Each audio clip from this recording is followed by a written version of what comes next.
Hi. I should start with our opening prayer.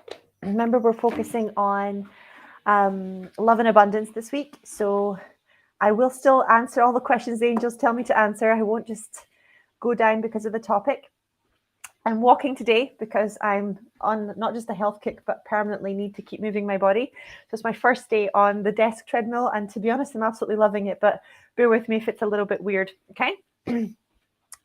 O great spirit, Father Sky, Mother Earth, the winds, the waters, my father, my mother, Atanaha, all that is. We thank you for our lives and we thank you for these good people. We thank you for all that we are and all that we are to become. We dedicate our time spent together and our relationships with one another to you. We ask that our suffering be ended and our pain be lifted to the love and to the peace that lay beyond. Oh, amen. Namaste. Okay, so we have questions coming in thick and fast. So let's just jump right in there and see what people need. Remember, I'm on a stream platform, okay? So if you want a question answered, please just type your name underneath it, and that makes it much easier for me to tune in. I can still tune in anyway, but it just takes a little bit more effort on my part, okay? Let me have a look. Okay, I would love guidance on which tarot reading to choose, past life or 12 months present overview. I'm actually getting guided for you to choose a past life one. The angels are really showing me Archangel Raphael wants to work with you, and that there's a lot of past life entanglements that are stopping you from going all out for your dreams in this life. Okay, so 100% choose the past life one. Okay, Annie's saying, is it possible to listen afterwards? Yes, of course it is. I'm not able to join now, but my question is, I can't sleep for 2 months now. Reloaded back home from England, etc. However, I've tried everything out and I'm still waking up and staying awake. Thank you for having time to answer. So immediately they're showing me like my blue light glasses. I can see them sitting on my face. And it's the energy of spending too much, like you're not spending enough time outside, and that it's really interfering with your circadian rhythm and your ability to create melatonin at the correct times. So I would start by wearing blue light glasses. You're also getting really strong spiritual messages from your angels. You know that you're afraid of living your divine life purpose. And in midlife, they tend to do that thing where they start waking you up in the early hours of the morning. Like 333 is like the ascended masters want you. 444 is like your angels are talking to you. Wake up, pay attention. 555 is like a big change is coming. But the number you see on your alarm clock, if you're consistently waking up in the middle of the night, that's your angels and your guides trying to talk to you. So you can Google what that specific number means for you, right? But the energy of it has to be with an open mind and an open heart and a willingness to follow your divine guidance. Something I've always been very willing to do is pray for an obedient heart, right? And that means a heart that's going to do what God tells me to do, even if I don't understand. And one of you guys, a lot of you guys know I'm really close to Jesus as an ascended master, right? So one of the things that he consistently prayed for in life was to do God's will, thy will be done, that energy. So it's shifting from what you think into what God knows is best, even if it makes no sense, even if it looks completely insane, right? Because that's what creates these radical shifts in perspective. If you really want to be in control, you want God driving your car, right? Or your vehicle, because that's the being that created the whole multiverse, as opposed to us, like a tiny little human soul packed into a human body. So it's very different.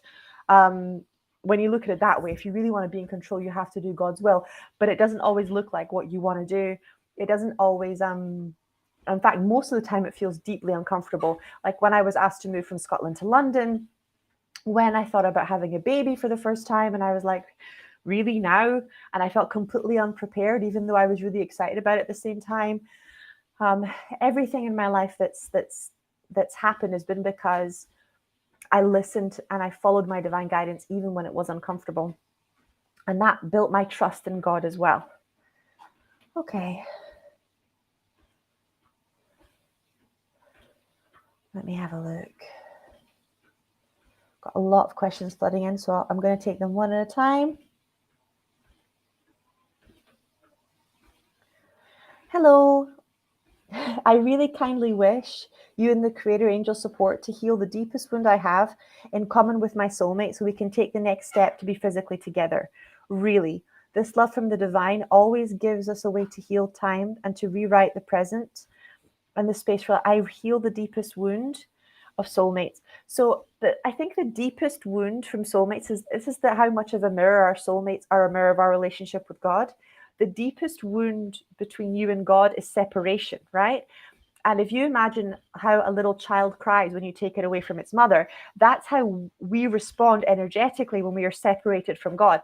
We go into this state of energetic and emotional panic, and it's a deep, visceral state of feeling unsafe all the time, right?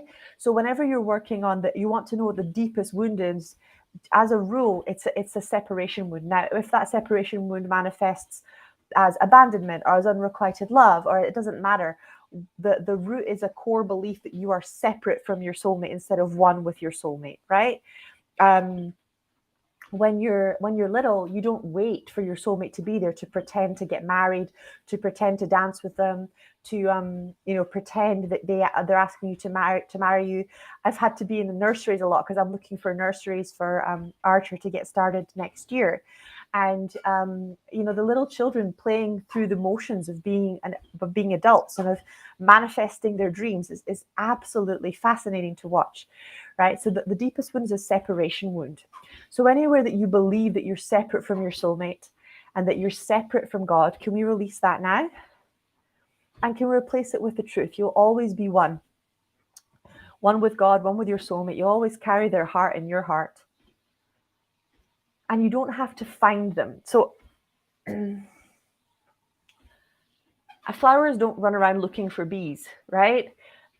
Women attract partners. So when you're in that energy, and I've never had a problem attracting partners, is even spiritual ones, whether I've been single or not, attracting people has never been the issue. And I am not easy to find, right? I am quite an introvert. I spend a lot of time in nature. I spend a lot of time teaching. I spend a lot of time working, writing books, creating products. I'm not easy to find. I don't hang out in pubs. I only hang out in gyms and coffee shops and, kids' parks. And I like time on my own. So I'm not easy to find. And even then, my soulmates find me, right? And the way that they find me is because I am at one with God and I'm at one with myself.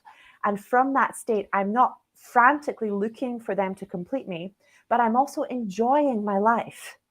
I'm genuinely taking pleasure in the life that I am creating. And that doesn't mean that I don't love my soulmates. I do. Every single one of my soulmates I've loved deeply. And I'm not one of those people that finds it easy to get anybody out of my heart.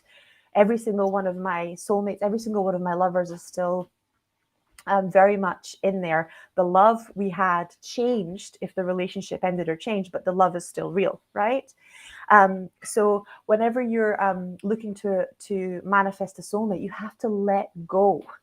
Let go of how it's going to happen. Let go of where you're going to meet. Let go of needing them to be happy and figure out who you are. Because what happens is when you figure out who you are and what you want and what you need, then you go into the relationship with a level of self-awareness that allows you to be able to communicate with your partner what you need and what you want. And from a place of honesty. If you don't take the time to know yourself and be happy with yourself and know what you need and know what you want and know how to meet your own needs and know who you are, you go into the relationship blind, because how can you communicate to your partner things that you don't even know about yourself, right?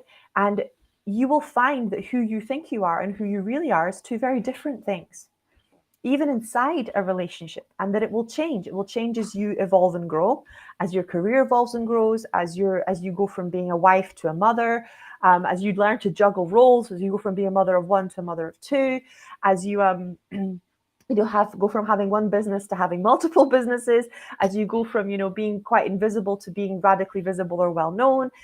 There's so many things that shift as you shift in a relationship. And unless you know how to be with who you are and you know who you are, how do you allow another person to connect with you? Right? So Creator isn't torturing anybody by not allowing them to meet their soulmate, but so many of us are looking for a soulmate to make us feel better or to make us happy when we don't know who we are. And what happens is if you meet your soulmate and you don't know who you are, it's very difficult to be able to communicate and create a relationship from a level of conscious awareness. Okay, so can we release any blocks that you have to figuring out who you are?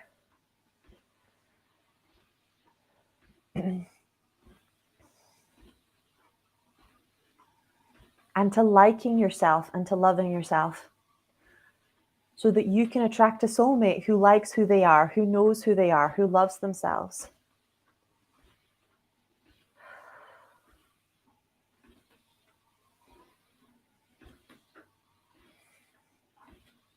And I know this sounds like it's a little side note, but all I'm going to say is, right, for those of you that haven't been in a relationship or married for a long time, I know it sounds like the worst advice on the planet and like I'm a cruel human being, but the reality is, right, enjoy yourself, because everything changes when you're in a long-term committed relationship.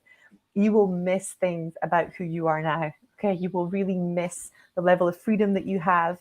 You will really miss just making decisions by yourself and never involving anybody else. You will there will be things about the life you have now that you miss.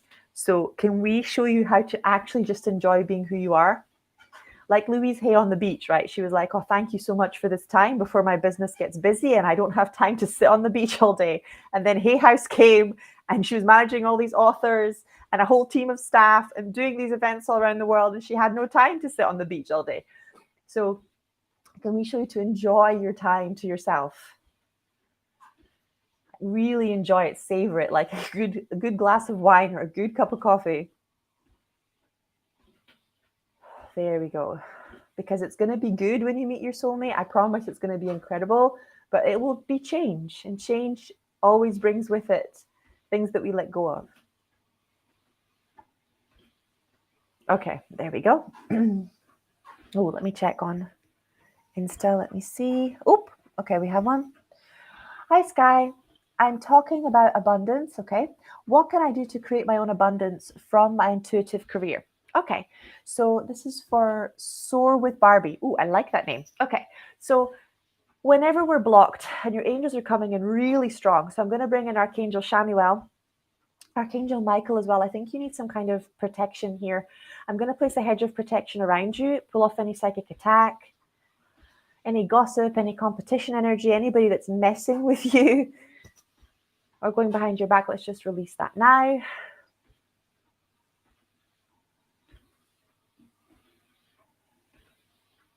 Okay, so whenever our business is blocked, it's because we're coming at it from a place of fear, right?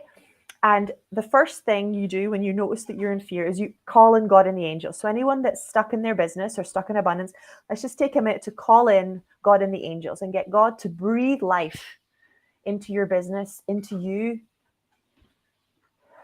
and breathe that safety that you need.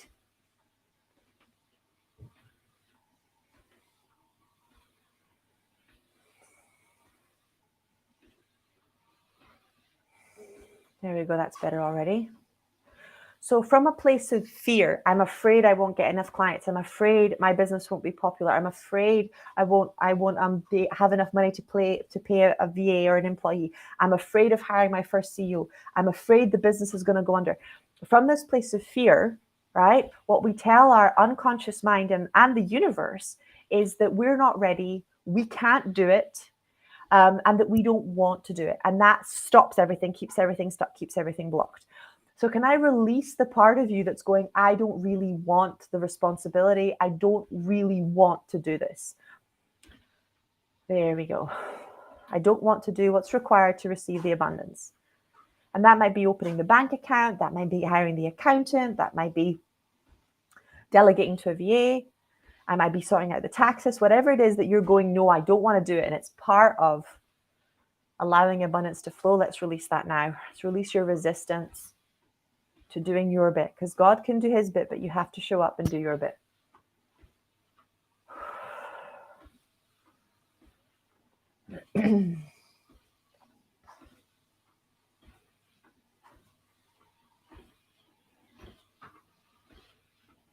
There we go. Woo.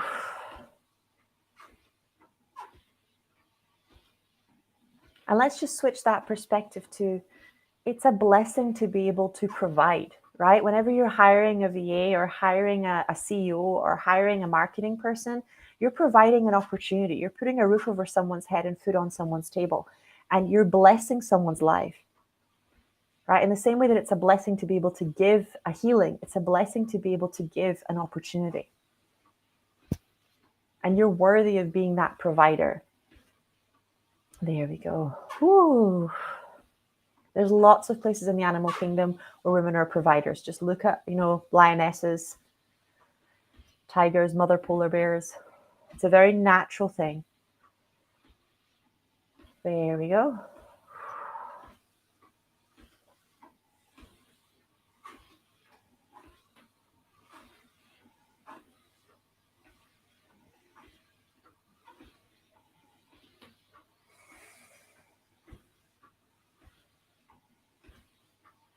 Okay, and anywhere where you're praying for an easy life, it's back to God's will be done.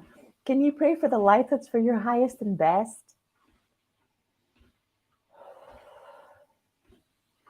Sometimes it's our darkest moments that awaken our greatest light.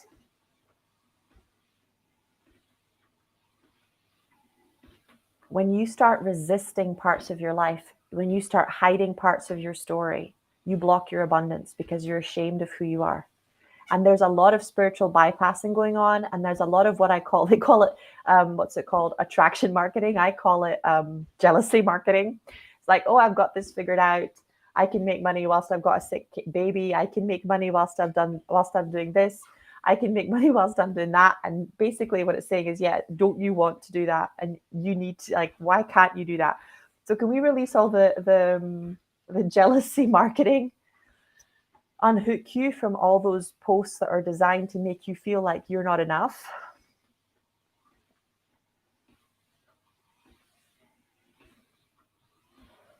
And show you to be proud of every single part of your story. The places where you hustle and the places where you rest. And to be authentic about all of it.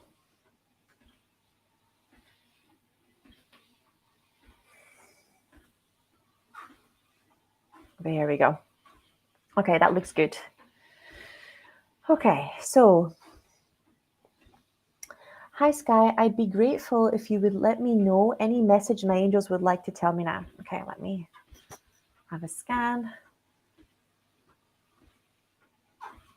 Okay, I'm seeing the words in front of me. You can do this. And they're showing me there's a lot of doubt, I can't do it alone, and a lot of comparison and a lot of feeling like you're behind. And they're just saying you can do this. It's almost like an energy of stay in your lane, switch off the external noise and focus on what you can do, right? Because there's a stage where you're building an online audience and where you're connecting with people and building real trust, where you're learning, right? You're watching other people and you're modeling other people. And that's something they teach in hypnosis and in NLP. But there's also a stage for taking flight and finding your own way and letting go. The same way that in the beginning, a child learns by modeling its parents, and then it goes into toddler years or adolescent years, and it learns by rebelling and figuring it out who it is. So there comes a point where you have to stop comparing and you have to just do the best that you can do and start showing up on a regular basis and let yourself be comfortable with that gap between who you are and who you want to be. So can we release the part of you that thinks you can't do it? You can't do it alone. You're too far behind. You're not doing as well as other people. And let's just replace it with the truth. You can do it. Focus on what you came here to say, how you came here to serve, on being yourself. You have absolutely no control over your gifts or your level of talent, etc. You only have control over how you use those gifts. Okay, how much you show up.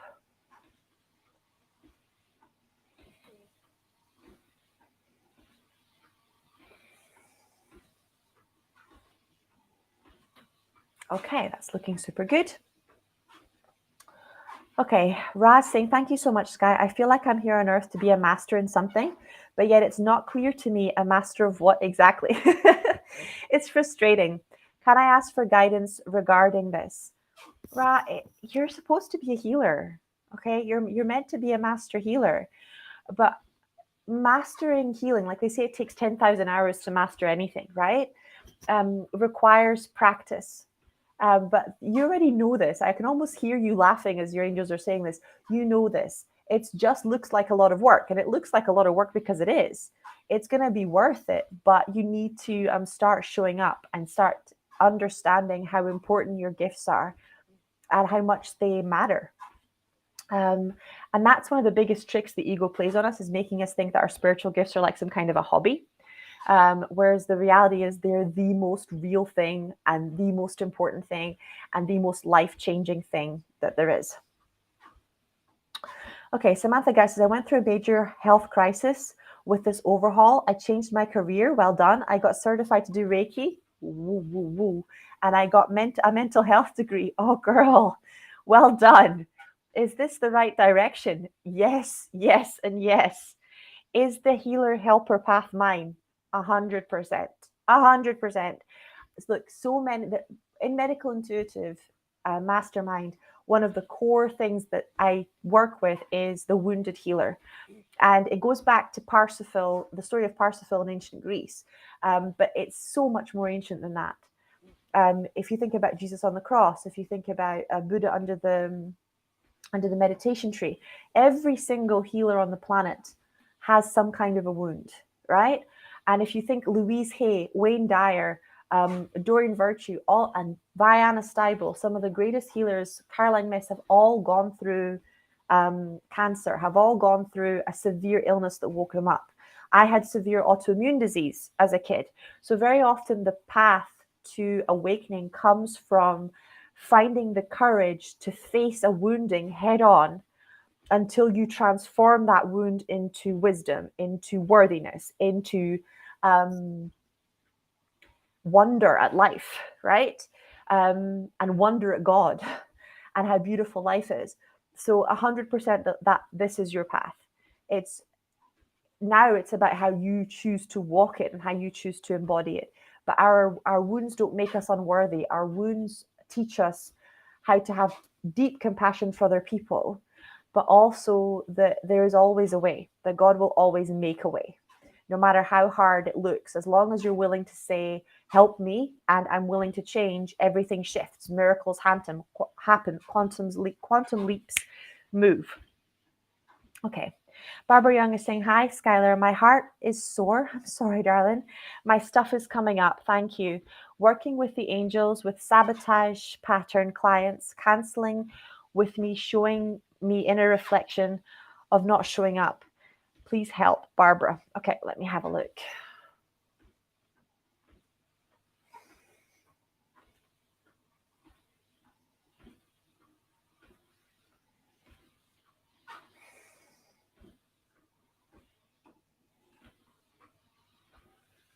Okay, so what they're showing me is that this is actually a judgment wound. It's like the energy that's coming up within the sessions, but also within you, is that you know how people that tell you that they're being honest, but actually they're being vicious and they're using the truth to tell a lie.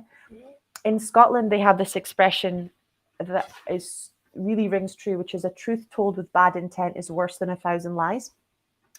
So whenever you're doing sessions with people, one of the things that they teach in Theta and that we teach in Medical Intuitive is to go into their energy with this, like the same softness as a feather. And you always have to keep asking Creator, what do you say now? What do I say now? How do I say this in a loving way? Because often what comes up is very deep truths that the person may be unconscious to. And that can be very deeply triggering. So can we release the belief that judgment is love, and that truth, like harsh truth, is just like necessary? And let's show you that gentle truth is necessary. There's nothing harsh about truth. It's so powerful, it doesn't require any kind of addition on our part. It's enough as it is.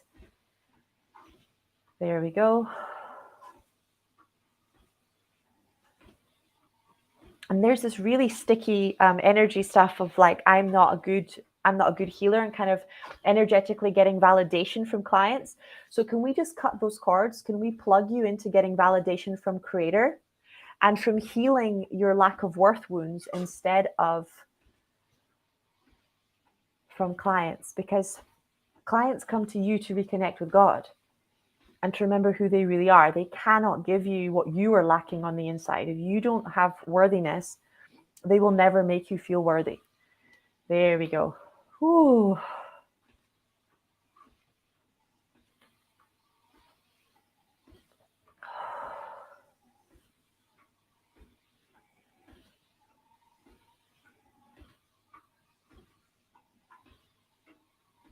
Okay, that's looking a lot better to me.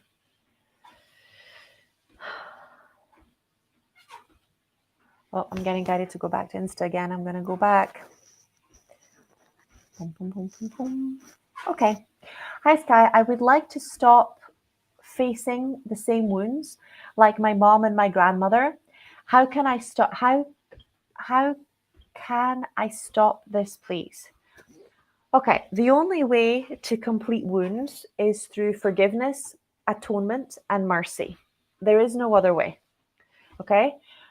So forgiveness is an understanding that comes, I suppose, only when you made some catastrophic mistakes of your own normally, like you've had the courage to really live and you've made some big mistakes that you can't take back. And you really realize that without the mercy of others, your life would be radically different, right?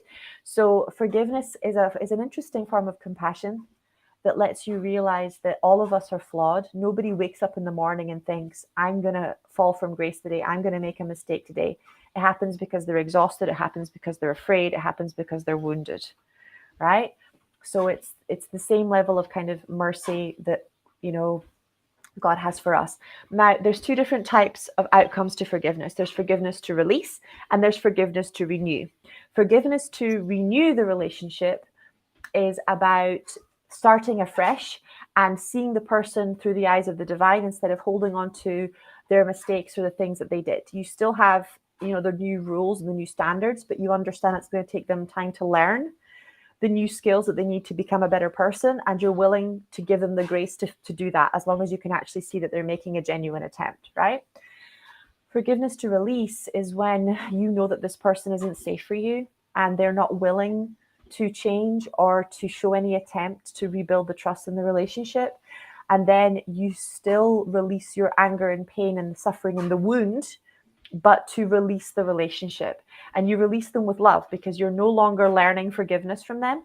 And you're also no longer require them to heal so that you can feel safe. Your safety starts to come from God.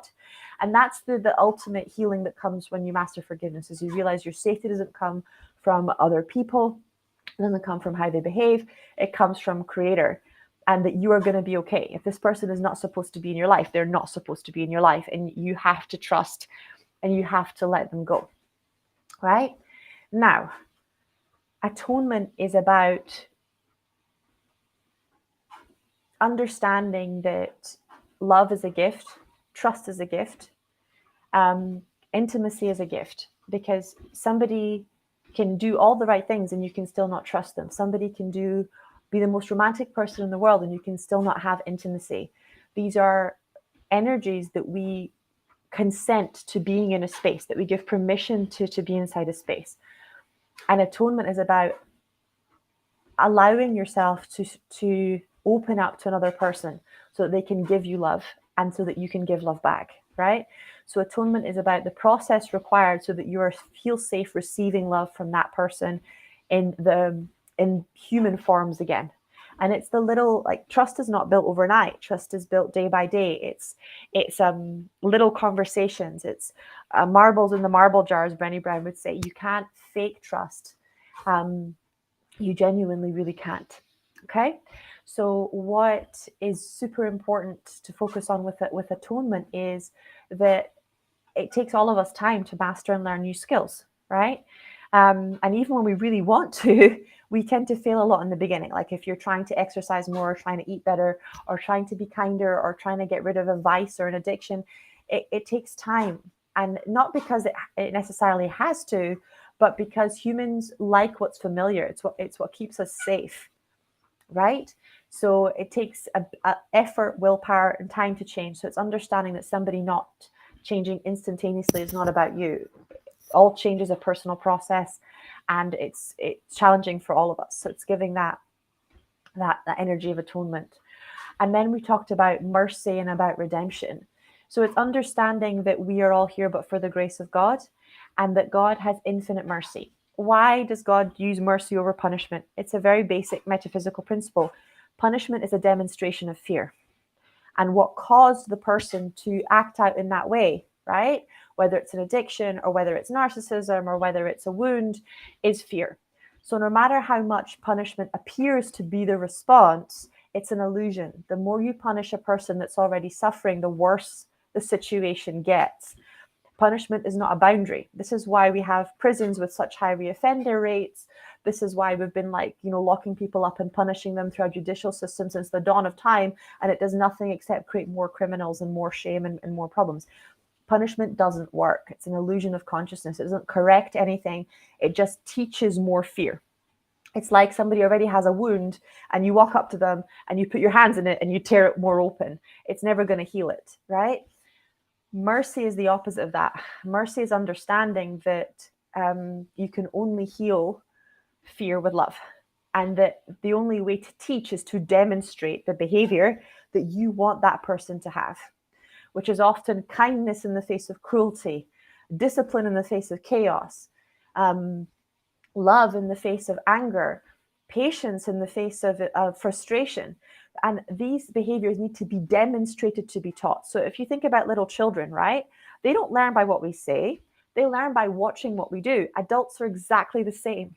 So they need to be around people who are demonstrating the skills that they never learned, the emotional regulation, the emotional and spiritual musculature, right, to apply these virtues in difficult situations. So it's an illusion that if you punish somebody, it's going to fix it. It won't. If you punish somebody, then you create an actor, somebody who's pretending so that they don't get hurt or so they don't get punished, but still coming from a place of fear. When you demonstrate, when you teach, when you love, that creates wholeness, that creates healing, that allows a person to return to who they really are and to start facing the challenges in life from a completely different place, right? But that's why it's such a powerful energy to go into. But if you want to complete old patterns with your mom and with your gran, those are the virtues you're trying to master. And the reason it keeps coming up over and over and over again is because you're stuck in healing the victim part of the triangle, but you haven't moved into the rescuer part of the triangle. So the pain triangle, also known as the Dharma triangle, has victim, rescue, perpetrator. Most people spend an inordinate amount of time healing the victim and no time at all healing the rescuer or the persecutor, right? We don't want to deal with the narcissist side. It's outside of us. We don't have it, which is insane. All of us have an aspect of narcissism. All of us have an aspect of cruelty and shadow and darkness and evil. So unless you're willing to heal that part, you're always going to be stuck in the triangle, right? The rescuer is just as deadly as the victim and the persecutor. They are part of the triangle of negative dharma. So you have to have a look at the places where you believe you're superior to others. That's what the rescuer believes, that you can heal, but other people can't, that they don't have the same skills, gifts, and abilities as you, and that without you, they would be screwed, right? And unless you're talking about a parent-young child relationship, that's simply an illusion of consciousness. It's a lie. So whenever you're really stuck with healing a long-term relationship, you have to look at all three aspects of the triangle, not just the victim aspect, which is the only part we look at when we're doing inner child, but you need to look at the other parts as well. Okay. And then normally it completes the cycle. Whoop.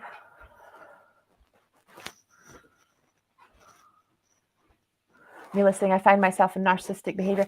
Everybody does. And there's a reason why it's all over the media. And it's because the collective conscious, any part of us that we disown, abandon, right, or say that it cannot be healed, and we withhold God's love and light from, is only going to grow in fear and insanity.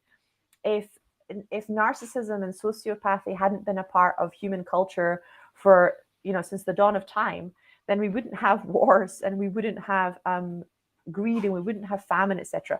This is not something that's outside of us. Remember, it's not real. None of this is real. So whatever you're facing and you believe cannot be healed is where literally the universe is going to take you, because that's the biggest block to whatever aspect of you is stuck in suffering, receiving God's love. So that's why it keeps taking us back to the same place over and over and over again. I cannot, in good faith, stand in front of you and tell you that everything can be healed, right? And I honestly believe that everything can be healed, and then say, but not this, right? That's not how God works. The most powerful force in the universe can heal everything. It just takes you getting out of the way and you being willing to be wrong, right? But yes, you do have to face we do all have to face the parts of us that are dark, that are selfish, and it always comes from a wounded place, right? Just for a second, think about when you have an argument with your mom, or when you have an argument with your partner, and you go into, I'm never going to speak to them again, and I'm going to get my own back, and these childish thoughts that we have that are just pure darkness, right? We all have them. So it's that energy of being able to say, Creator, this is like, I can feel myself falling into an energy that's not who I really am. But unless you can look at the wounds, you won't be able to see it, right? And most people are stuck in only being able to see the places where they were hurt, and they're not able to see the places where they hurt other people. And that's exactly what creates this, narcissism energies, this complete lack of self-awareness, and also lack of understanding of how much we matter. How much we really deeply have an impact on other people's lives. And that creates a lot of pressure. It creates a lot of pressure because you have to change how you speak. You have to change how you move and the energy you hold and who you're being when you walk into a room. You can't play a superficial game. You have to play a very deep game. And people can feel whether you're playing it shallow or whether you're playing it deep. They can feel whether you're pretending, right? Or whether you're actually being loving. And it's a journey, but it's that energy of going, okay, if I'm really stuck, which part of the triangle am I avoiding? Which part am I overworking, right? Because you need all three to move into balance. There's a reason why there's like a Star of David inside the chakra system. And it's exactly because it's the part of the Dharma triangle. Okay. Hi, Skylar. I have a reading from can I have a reading from my father, Hector? He passed away 3 years ago. Thank you. Okay, let me have a look, Andrea.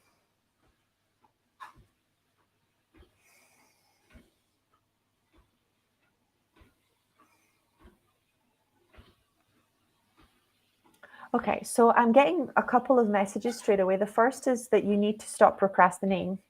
There's a really important that you start the words I'm hearing is stop wasting time. And there's an urgency in the way that he's saying it, like almost like he feels like he expected to have more time and then he didn't have enough time. And then there's also a really strong energy coming through of being really proud of you, but also like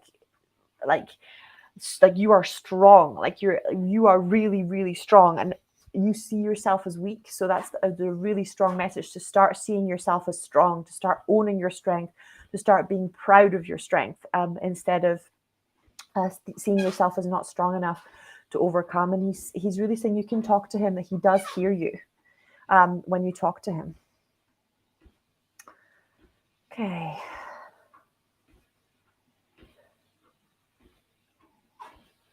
Livia is saying, I would like to know if I should keep and relaunch my skincare brand or accept my failure. Relaunch. You're going to have to do branding. The angels are showing me you're going to have to redo the branding. And I would relaunch on TikTok instead of on Facebook or something like that. But relaunch. It's a very strong energy of relaunch. But relaunch with a different type of branding. Whenever you're selling something, you're not selling what you think you're selling, right? People don't care whether in my sessions I do theta healing or whether I do EFT or whether I do angel healing. They care that they experience a transformation, right? Selling and marketing is not about you, right? Selling and marketing is an act of service for others. And there's whole, huge branches of people right now listening into our conversations all over the internet to figure out what we want. Because if they figure out what we want, then we will give them money in exchange for it, right? So when you're marketing something, you need to think about what it is that your ministry needs. What are they looking for from your skincare brand? What pain and suffering is it ending? How are you going to take care of them? And make them feel loved in their experience and their journey with you, right? So whenever you're selling skincare, you're not really selling skincare. You're selling self-care. You're selling love. You're selling feeling beautiful and feeling attractive. And it's that energy of your product delivering those results, provided that it's actually a good product and an integrity, etc. Because obviously a lot of makeup and things like that aren't. But I think yours is. The energy that I'm getting is that yours is. It's just slowing down, rebranding, and stop focusing on what other people think you should do, and start focusing on loving your audience and taking care of them the way that they need to be taken care of. Everybody will have an opinion about how and what you should be doing. This is why I always come back to God, because at the end of the day, I actually trust God even more than I trust myself. How do you know what's divine guidance and what's just your imagination? Some other astral guidance or whatever. Astral guidance, even angelic guidance, still has not just personality, but very often a certain level of limitation on it. And my divine guidance, and most people's divine guidance, is consistent. It comes back over and over and over and over and over and over again. It's normally not what I want to do. Sorry, but it's true. Like moving from here to London, like having difficult conversations, with my partner, but it's what will move the needle the most, right? Because God doesn't mess around when it comes to removing obstacles to you receiving love. So whenever you ask for divine guidance, Creator will show you. I remember when I first started with Theta, all I wanted to do was do all the medical healing courses, like intuitive anatomy and things like that. And you have to go through a whole bunch of other courses in Theta: basic, advanced, dig deeper, manifesting in abundance, you and your inner circle, wealth consciousness, a whole bunch of other classes before you're allowed to do intuitive anatomy, right? And believe it or not, it was my financial wounds. It was the places where I'd been financially abused that was blocking my health. So Creator will find a way of putting you where you need to be. So it's a way of trusting that everything in life happens for you, and that it's part of your divine curriculum, and that it's your job to stay really present and ask yourself, who am I in this moment? And if I was in that unconditional love, who would I be? Right? Kind of like when Christians go, what would Jesus do? It's like, what would God do in this situation? What would I do if I was being my most loving, my truest self in this situation, and working it from that angle? Your clairvoyance obviously really helps as well, because I can tune in and see who's around me, who's talking to me, and what they want. But as a rule, divine guidance is consistent. It's often triggering, because it makes you work on the things that you've been avoiding work on, or that you think are not healable. It makes you go into a level of surrender that you're not ready for. And it often makes you feel emotional, because very often when I make the space to stop and really connect with God, he will, or she, whatever that unconditional energy is, it's a mix of both masculine and feminine, will go straight for my heart, and right to what's hurting me, right to what's wounding me, that I may even have been hiding from myself. And I feel like an emotional release almost instantly when I connect with the divine.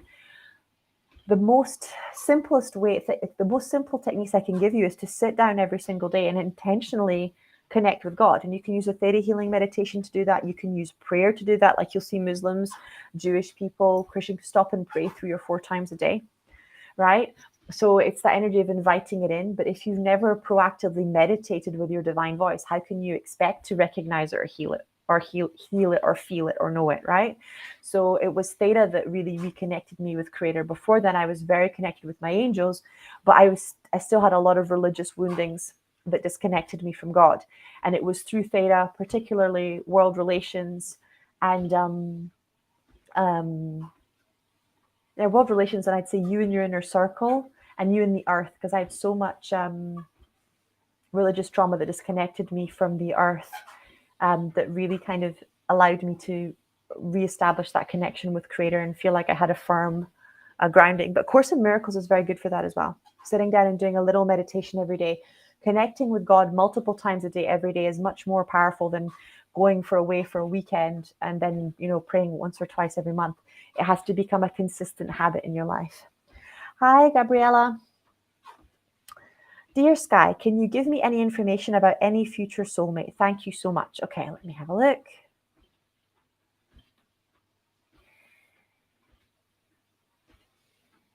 Okay, immediately I've got Archangel Samuel, and I'm here, and like his hand is like this, and it's saying not yet. Your soulmate is still in a relationship with another person. It looks like it's going to be ending within the next 3 to 6 months, and it's preparing that person because they've got low self-worth to shift into a different level and to really commit to their spiritual gifts. But they're still completing their karma and their karmic lessons. For you, they're saying to focus on getting as much done now. Like they're showing me there's so many ideas you have, so many projects that you have that are like unfinished or uncompleted. They're like, please use this time productively, because when that soulmate comes in about 3 to 6 months time, it's going to be your life is, you're not going to have so much time and space, and it's going to happen super fast. Because you're going to know, you're really psychic. You're going to know that person is the one straight away. It's going to happen super fast, and you're going to need money. You're going to need time. You're going to need, you're going to want to have space to build that relationship properly. And you won't be able to if you keep letting these projects kind of escalate or get out of here. So work on your financial worthiness, and on increasing your abundance, and on really taking care of your body as well. You have some sort of low self-esteem issues around that too. So I would really focus on taking care of your body as well, and releasing any like body dysmorphia or eating problems that you have, really feeling worthy of love. But 3 to 6 months, and they're still finishing or terminating, coming to terms with the end of another relationship. Okay, let's go to an energy break.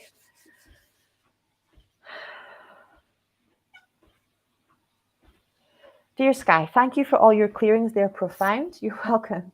I'm starting a new spiritual business, but I'm still holding myself back and not taking consistent action. Would you be able to tune in, please, to what blocks me? Thank you. So this is one I haven't completely healed yet, but what I'm seeing, what they're showing me is coming up for you is being ashamed of parts of your story. And there's some really very difficult questions of ethics and integrity when it comes to sharing parts of our story, especially when they include other people and you're in the public eye. And a lot of people just completely bypass that.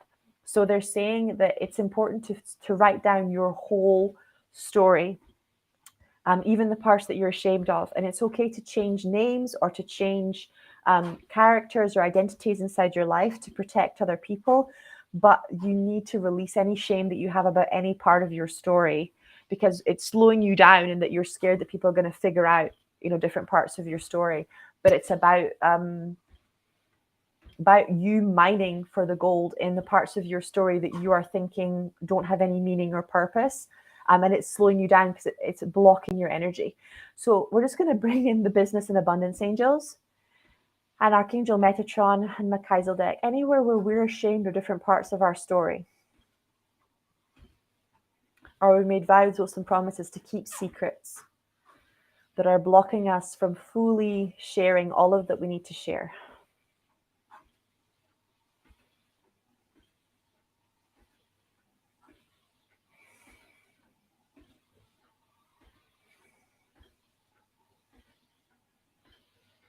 There we go.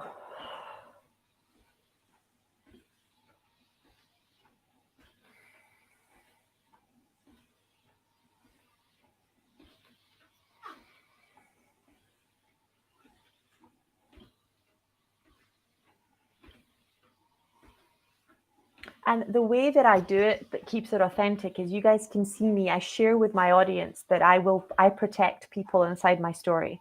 the same way that authors protect characters inside their stories, right? So I won't, I will tell the story exactly as it happened, but I might say that it happened to a client, or I might say that like change the role that the person was playing. So instead of them being my employee, they might end up being a friend, or something else.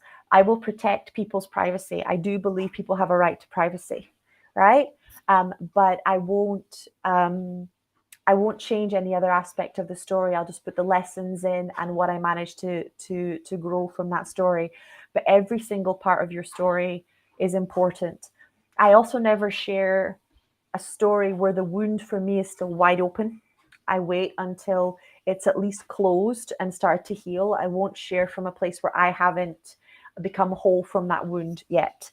I'll only share when I'm ready, especially because it's very vulnerable, and some people, like most of you guys, are really loving and kind, and you would never hurt me. And then there are lots of people who, they have their own triggers, and I might remind them of somebody else, or they have their own wounds, and they might misuse the vulnerability that I have. And that's the nature of vulnerability, right? You share personal information and with people that you don't know very well, as a way of helping them heal, as a way of making them feel less alone.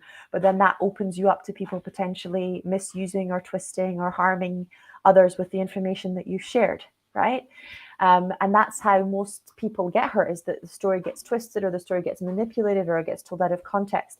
So until I've healed something to a certain level that somebody can talk about it, and I don't feel ridiculously off balance, I won't share. I won't go there. Okay. But I won't, and you guys know this about me in general, but I really don't believe in publicly humiliating people. It's probably all my lifetimes as a witch.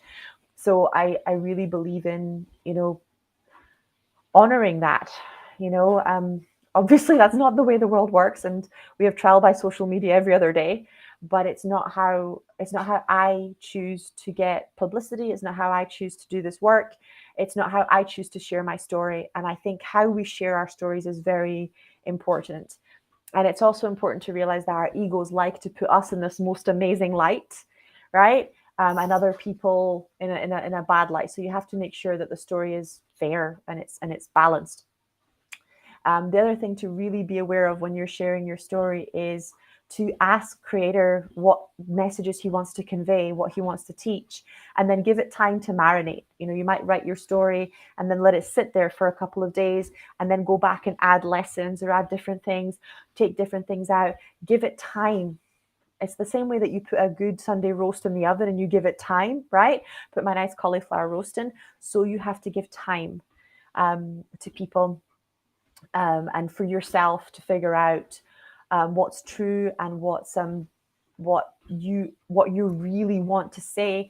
And things will show up in the sense that whenever you're writing your story, you're getting to know yourself. You're coming into a deeper level of self-awareness or self-knowledge, and things that you didn't even know you were feeling, gifts that you haven't even realized you could get, meaning that is hidden inside those stories, will reveal itself to you. Metaphors that you didn't see before, patterns will become obvious. Okay. But they're showing me that you're ashamed of parts of your story. And I'll give you an example. One of the coaches that wrote, it wasn't Think and Grow Rich. I think it was, I